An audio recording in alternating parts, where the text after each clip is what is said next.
Hello বন্ধুরা, সবাই কেমন আছো? আশা করি তোমরা অনেক অনেক ভালো আছো।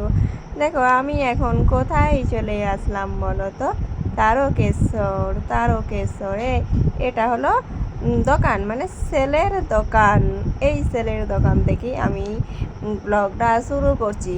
আমি কিন্তু বাবার মন্দিরে যাওয়ার জন্য আসছি। বাবার মন্দিরে তো যাব, তোমাদেরকে দেখাবো। আর প্রথমেই তোমাদেরকে সেলের দোকানটা দেখালাম কেন, এখন থেকেই দোকানদানি বসে গেছে। সেল হচ্ছে, এখন থেকেই দোকানদানি বসে গেছে, কারণ শ্রাবণ মাসে তো প্রচুর ভিড় হয় এই বাবার মন্দিরে। কারণ শ্রাবণ মাস থেকেই তো অনেক দূর দূর থেকে মানুষজনরা জল ঢালতে আসে বাবার মাথায়। তাই এখন থেকেই অনেক দোকানদানি বসে গেছে। আর শ্রাবণ মাসটা এই তারকেশ্বরে এত ভিড় হয়, এত ভিড় হয়, যেমন মানুষজনের ভিড় তেমন গাড়ির ভিড়। বড় বড় বাস থেকে, লরি থেকে আরম্ভ করে প্রচুর প্রচুর গাড়ির রাস্তাঘাটে পুরো ভিড় হয়ে জমে থাকে। এই যে দেখো, ওই যে তোমাদেরকে যে সেলের দোকানটা দেখালাম, ওই সেলের দোকান থেকে আবার আসছি। এই যে রাস্তা, এটা রাস্তা, এই রাস্তা দিয়ে ট্রেন লাইনটা গেছে। আর এই ট্রেন লাইনের ওপর দিয়েই আমরাও আবারও কোথায় যাচ্ছি তোমরা দেখতে থাকো।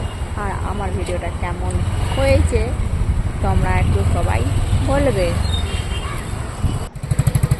ট্রেন লাইনের ওই যে দেখো, ট্রেন লাইন রাস্তাটা দিয়ে দেখো আমি এখানে আসছি। এইটা প্ল্যাটফর্ম, এই জায়গাটা, এইখানে যে দেখো, জায়গাটা না আমার এখানে কিন্তু আমি ভিডিও বানিয়ে গিয়েছিলাম। গাড়ি আছে, এখানে গাড়ি আছে, অনেক দিন আগে ভিডিও বানিয়ে গিয়েছিলাম। তাই এখানটা আমাকে খুব ভালো লাগে, এইখানের রাস্তাটা।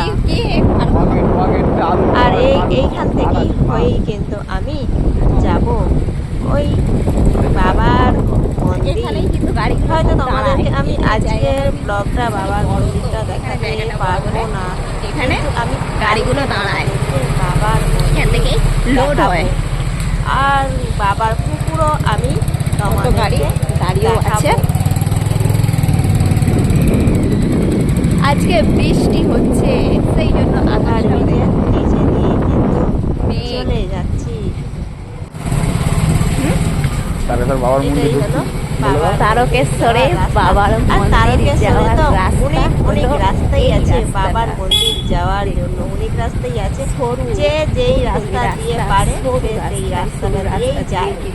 আমরাও যখন সেই রাস্তা পারি তখন সেই রাস্তা দিয়েই আমরাও যাই। কারণ এই তারকেশ্বরে তো ঘুরি আছে, যে যেতে পারে সেই বাবার যাই। তোমাদেরকে কালকে দেখাবো বাবার